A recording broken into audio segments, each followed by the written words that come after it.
Are we live? Are we live? Are we live? The Devils fall tonight 3-1 to the Carolina Hurricanes.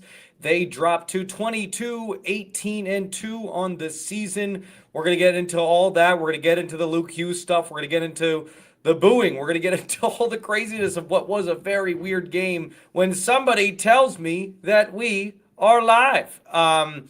Sorry for the delay in the stream tonight, folks. I was having a little therapy session in the media room here, which is where I'm at the Prudential Center, with the hockey news' Christy Flannery. So that was a fun little time. All right, we are live. So before we get into what was an absolutely insane game, we have to thank our friends over at Newspine for sponsoring us here on Speaking of the Devils with 7 locations. They are New Jersey's leading institute for minimally invasive spine surgery. Live your best life pain-free. Visit newspine.com. That's new-spine.com. Do not forget that dash in the middle to find a location near you. All right, so I feel like we should go, we'll go goal by goal. The first couple here.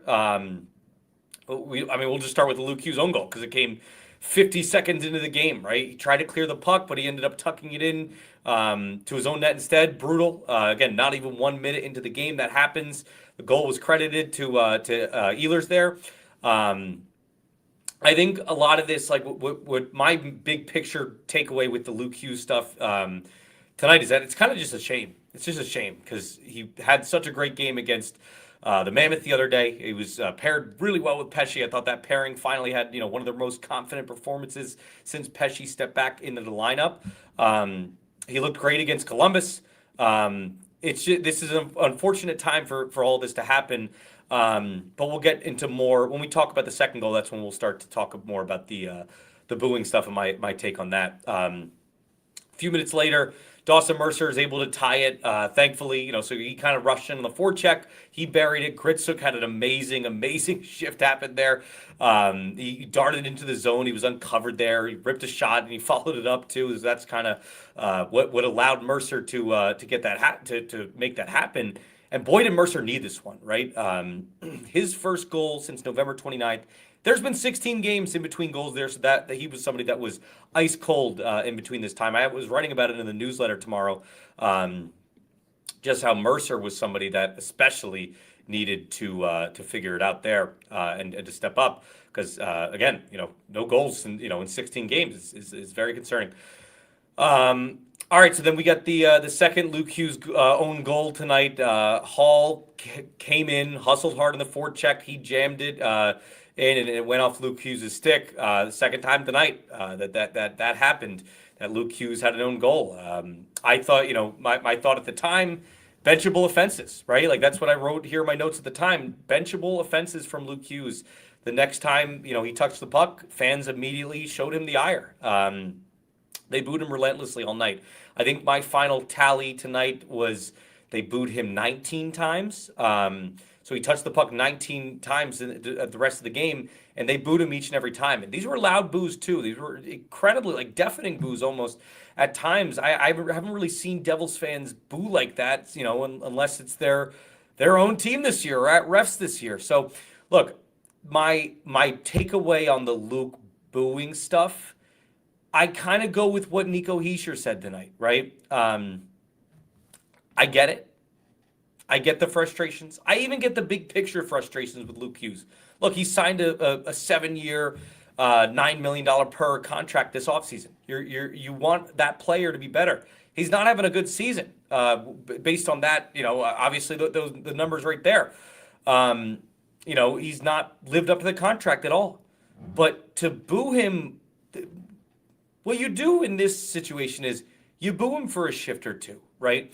You take it too far. You take it too far when you do it the rest of the game. You take it way too far when you do it the rest of the game. I'm not going to sit here and say the layman kind of argument right now, which is this is going to affect Jack and Luke. They're going to want to go to Minnesota. I'm not saying that at all. But let's be real. This is not going to leave a good taste in their mouths. What do you think those two are talking about on their drive home right now? They're talking about, man, I understand the mistakes, but Jesus Christ, relentlessly getting booed the rest of the game. I just didn't think it was a good look for Devils fans. I thought that, You know that it's not a good look when the captain is denouncing it, when Jake Allen, one of the most pragmatic thinkers in the NHL, is sitting there denouncing it after the game. And I'm not sitting here and defending him for it. And I'm not sitting here totally ripping you guys either for booing him, because I understand the reason why you do it. But to do it the whole rest of the game, I think it was a bad look tonight for Devils fans. I got to be honest with you guys. So if you were participating in that, if you do it the first couple of shifts, whatever, more power to you. But the rest of the game, relentlessly doing it too, just doesn't leave a great taste in my mouth. And then Stankoven ends the game. Just moving on with the game notes. Stankoven ends the game. Taylor Hall is just a forechecking machine for this Hurricanes team. Obviously, that fits their style too. He shot in like a rocket up the boards there, created a ton of pressure, and dished it over to Stankoven from the corner, and he's able to bury that. But yeah, that's all I got for the game notes tonight. Very, very interesting stuff for the and just in the post game too. So just to recap what happened post game, it took a while for Luke Hughes to come out. It took a while for him to come out. Obviously, it's an emotional time, and PR staff is getting him prepped, everything like that. So you understand why it took him a little bit to get out. But there was even a question at some point where we're wondering, we're sitting there like, is he even coming out tonight? So, but to his credit, he did. He took it like a champ, I would say. Definitely got choked up towards the end there. I posted the video on my YouTube channel. You guys can check out Luke Hughes' full comments there. If you go to the video section on the channel there, after this, you'll be able to see it. But yeah, definitely got choked up, took responsibility, took accountability. You like to see that from Luke. You like to see his teammates defending him. His teammates defended him en masse tonight. Sheldon Keefe defended him en masse. I asked Sheldon Keefe after the game, was there any thought to bench him? Was there any thought, not only for the mistakes alone, but just for the sheer, this is going to rock the kid's confidence, right? That's just a fact of the matter, right? Like, hearing these fans boo him relentlessly, Jake Allen even said after the game, you wanted to almost see him get a goal just to shut them up. And I'm going to be curious to see what, he ends up doing next time he scores a goal. Will he do the Matthews? Will he do the Taylor Hall move there? Or will it be like a Trey Turner Phillies, if you guys are baseball fans? A couple years ago, Trey Turner, shortstop for the Phillies, had a terrible start to the season. Fans booed him. Fans, jeered him the whole 9 yards. And then what ends up happening a game later, they give him this amazing standing ovation, and he goes on a bit of a hot streak, I believe, after that. So we'll see if that happens to Luke. I bet you it would be something of the latter, because I feel like there's a lot of regret, especially online. I'm seeing that there's a lot of regret from Devils fans' actions tonight. But yeah. Anyways, yeah, Sheldon Keefe, I asked him that after the game, and he said, no, like there's no thought, because if I do that, if I bench him then and there, what's going to happen then is this kid is going to be, his confidence is going to be shaken, not only just for this game, but for weeks. For weeks, I don't think that would be able to get up. So people, people around the Devils are very optimistic that Luke Hughes is going to bounce back from this.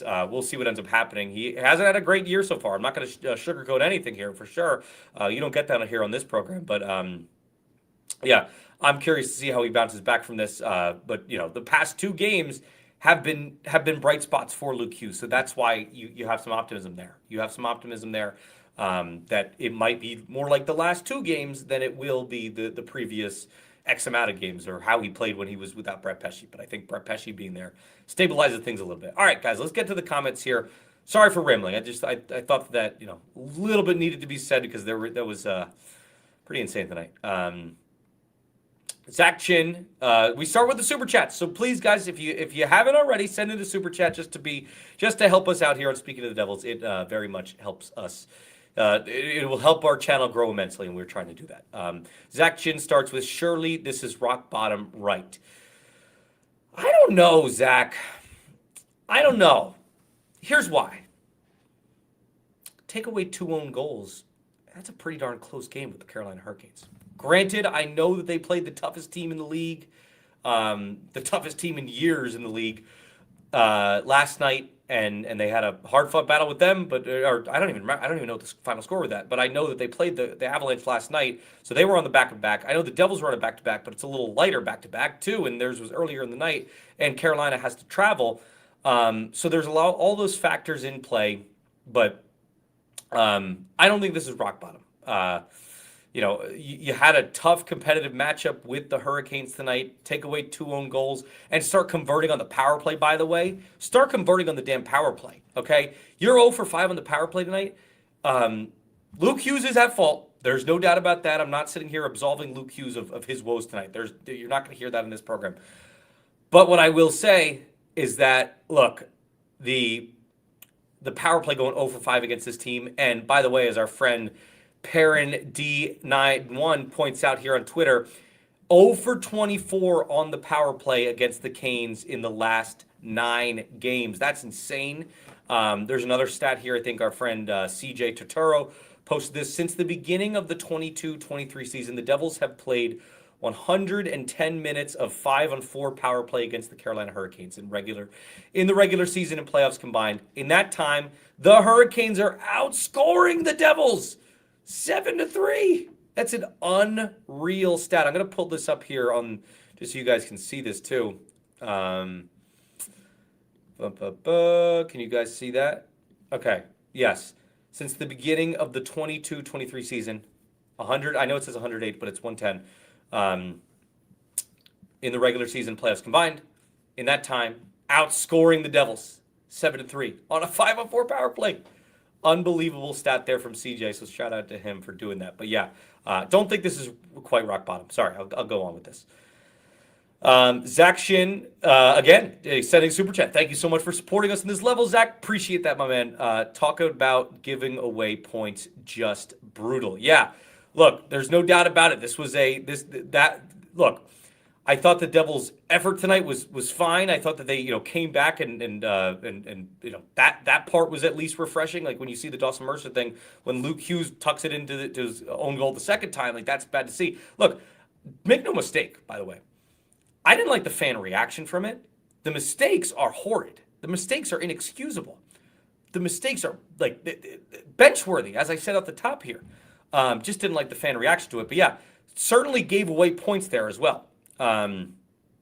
We move on to our next super chat, which comes from Poopy Duty. Poopy Duty sends in $5. I think the booing was more fans voicing their overall frustrations with the team. It could have been anyone making those mistakes and they'd still boo. I would agree. And there's also some big picture stuff with Luke too that I understand, right? Like the giveaways are maddening sometimes. The giveaways are terrible at times. But as Sheldon Keefe did mention after the game, and I thought this was interesting, his commentary. Sheldon Keefe seemed a little emotional himself after the game. Luke did for sure, but Sheldon Keefe as well. Look, he basically says that if we bench Luke after this, after making those mistakes, he's going to be leery of making these high-risk decisions, which granted, yes, he hasn't been the best with this year, but that's the Hughes kind of brand, right? Is like making these high-risk decisions so that when he's finally able to do those and make these, these excellent plays at where there is some risk behind them at a consistent rate, then you might shoot his confidence to where he's just playing as a conservative player. And I feel like when you have a Hughes player and they're playing conservative, that's just it's not exactly a good recipe for success there. So I understand the big picture takeaways, and I understand the big picture frustration with Luke. I understand the big picture frustration with the team. Look, you win 2 games in a row, and you come out with a loss to Carolina, a Carolina team that's been on back to back. You're going to see fans show their frustration, but I thought it was just a little excessive tonight. Ghost Dog 2252, was Jack requested to speak with the media? I know I didn't because I was a little bit late getting into the room, A, and B, I couldn't find a PR staffer in time, and C, I think that it was kind of a weird post-game setup. We had the guys on the board that were requested to speak, and then after that, we had Nico, who came in out of nowhere. Like, Nico was not supposed to speak tonight. He volunteered to speak, on behalf of Luke, just to show his defense. Next practice, we will request to speak with Jack for sure, which I don't know if they're practicing tomorrow. But again, there's only so many players that can get us, so we wanted to make sure that we got Luke. But Jack requests sometimes don't always get fulfilled either. That's not that fair. I shouldn't say that. I mean, Jack requests usually do get prepared, or sorry, Jack requests usually do get fulfilled. It's just sometimes, he doesn't necessarily give the best sound bites there. All right. Rick Roma, going into the regular comments now. Rick Roma, Luke has never been held accountable for all his mistakes, and tonight fans have finally seen enough. I blame our coward GM and Keefe. They certainly showed, their frustrations toward him. They certainly held him accountable in that regard. And again, I think in the post-game scrum, we asked him all the right questions, I would say. And he clearly got emotional from it. I think that moment, tonight's embarrassment mixed with the fact that you're having to speak to the media afterwards. And of course, the rebuttal to that is this guy is, he's making $9 million a year. So let me wipe my tears with my cash there. Right. But I think right now, this is, I think the accountability, the message was heard loud and clear from Luke Hughes tonight for sure. Rick Roma, Dougie is sulking about being asked to waive his no trade clause, and Jack is not right. Fitz has done a horrendous job. He's a terrible GM. I'm not going to disagree with you there that this is that right now the Dougie thing has become a major issue. And look, the thing with Dougie is that he has a no move clause, he has a no trade clause, and it's pretty restrictive, obviously, right now. And a lot of these guys do, but he doesn't have a no bench clause, right? I'll have more on that in the newsletter tomorrow, but I did talk to somebody the other day that just a former player that told me that this thing with it's a slippery slope that you can go down when you're wanting just to bench a player to make their life a living hell. You could lose out on free agent. The reason the Rangers are able to do it, the reason that Vegas is I think Vegas has done that in the past too, and why some of these GMs might be a little more cutthroat, is that people are just going to want to go there in general. Now, do people want to go to the Devils? It's sometimes can be a tough sell with the taxes and everything like that.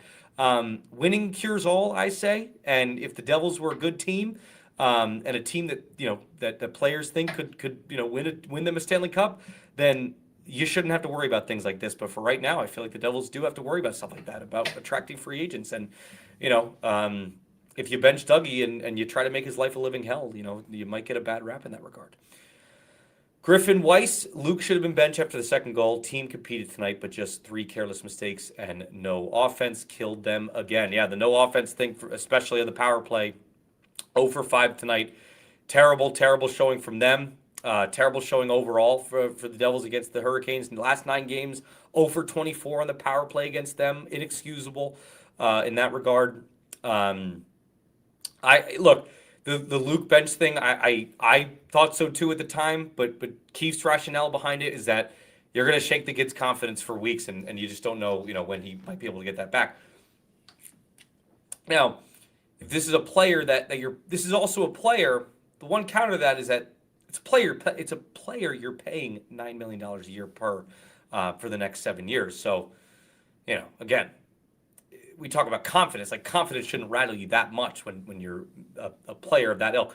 But he's also young, so that's the other. That's I guess it would be kind of counter to my point. I feel like I'm countering myself so many times tonight. Get on it, Ryan. Okay, Stanley. Well, at least we know that there's at least one thing that this team excels at, being Carolina's bitch. Yeah, the record against Carolina is abysmal of late. Let's see, Devils. Oh God, the Wi-Fi is so terrible right now.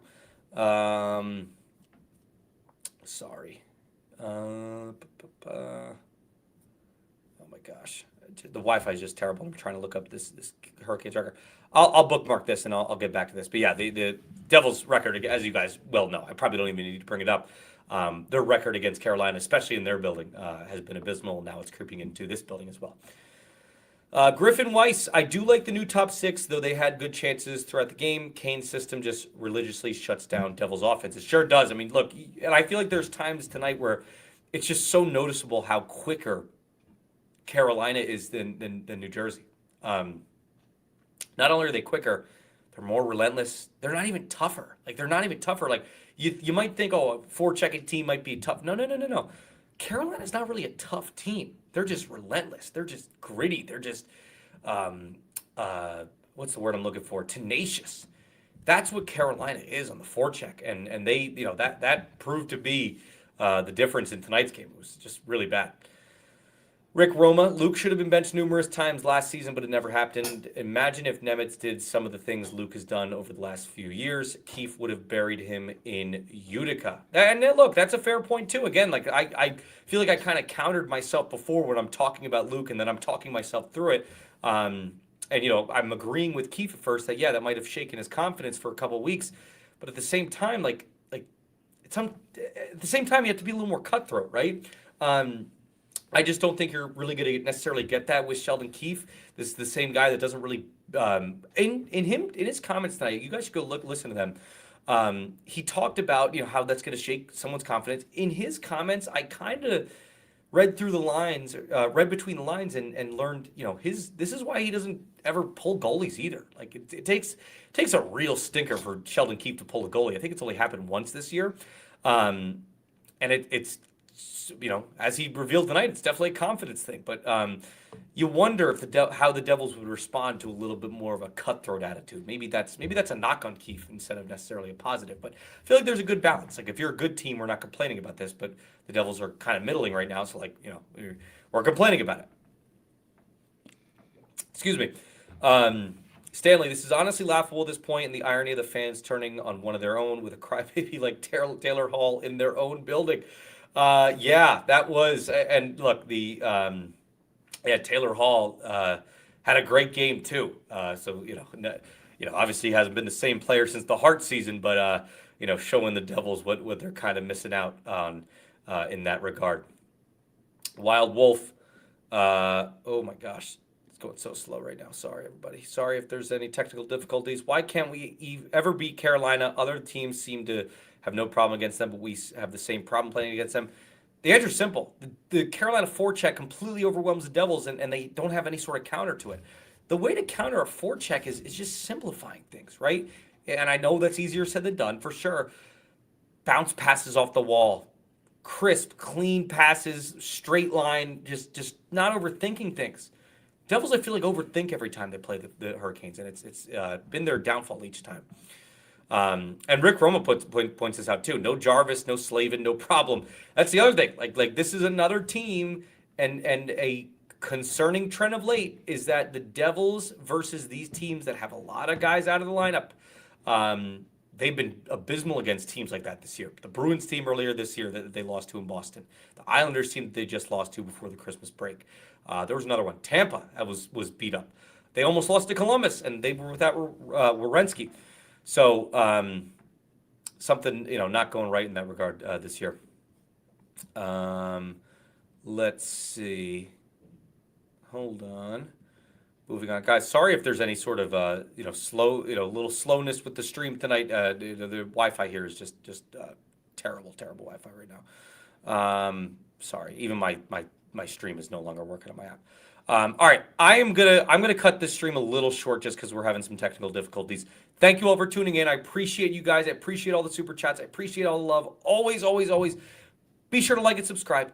Be sure to tune in next time. The Devils play the Islanders on Tuesday, so I will be streaming live after that. So please join us. It's always a good time. We always have a blast here on Speaking of the Devils. For our friends at Newspine, for myself, Ryan Novozinsky. Have a great day, everybody. Bye-bye.